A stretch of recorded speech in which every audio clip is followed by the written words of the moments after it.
បាទរបស់លេខថ្មីមកមួយទៀតហើយបាទសម្រាប់Vario បាទ125 cc បាទឆ្នាំ Blood Zone 21ប្រពន្ធបាទយើងលេងកូចបាទលេងភ្លើង i8 បាទដូរពណ៌បានតាមចិត្តបាទយើងគាត់ថា connect app វ៉ាំងសិនជាមួយទូរស័ព្ទបងប្អូនណាយើងអាចដូរតាមចិត្តបានបងប្អូនណាយើងលេងកូចបាទកូចភ្លឺយប់ឡើងភ្លឺច្បាស់ល្អណាបងប្អូនអាចមើលបានបាទកដាស់ពុនបាទយើងលេង Top Series រួចណាបងប្អូនបាទយើងលេងយ៉ានបាទលេងបាទតាបូប្រាំងបាទខ្ចៅទីធានា full បាទភ្លេងប្រាំង Top Series បាទយើងមានកម្រាលជើងបាទកងចរល្អទេបងប្អូនបាទនេះបងប្អូនបាទយើងលេងបាទកញ្ចក់បាទលេងអែមដល់បងប្អូនបាទទៅតោនឹងHonda Vario បាទ 125cc បាទ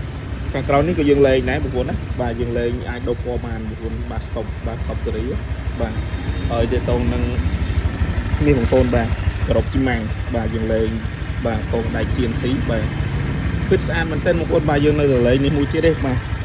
ស្នាញ់ក្នុងទឹកកប់សេរីប្រោយបងប្អូនណាបាទប្រភេទ Smart Key បាទ023បាទបងប្អូនអាច1គីឡូបានគីឡូទឹកបាន33គីឡូឯងបងប្អូនបាទហើយយើងលេងកញ្ចក់ X2 បងប្អូនណាបាទ X2 ពង CNC ដៃ CNC បាទហើយតេតងពណ៌សលេខកំម៉ៃបងប្អូនណាបាទស្អាតមែនទែនចំបងប្អូនដែលស្រឡាញ់ប្រភេទ Honda Vario បងប្អូនអាចចេញមកមើលបានបាទกระดาษពុនបាទមីกระดาษពុនណាបងប្អូនបាទលេងឲ្យកប់សេរីបាទហើយទៀតតោតម្លៃបងប្អូនចាំឲ្យខឹបសិនខ្ញុំផ្សេងណាបងប្អូនបាទអញ្ចឹងអរគុណច្រើនបងប្អូនចង់អមលុះក៏បានចង់ទិញលុយសុទ្ធក៏បានបាទអរគុណ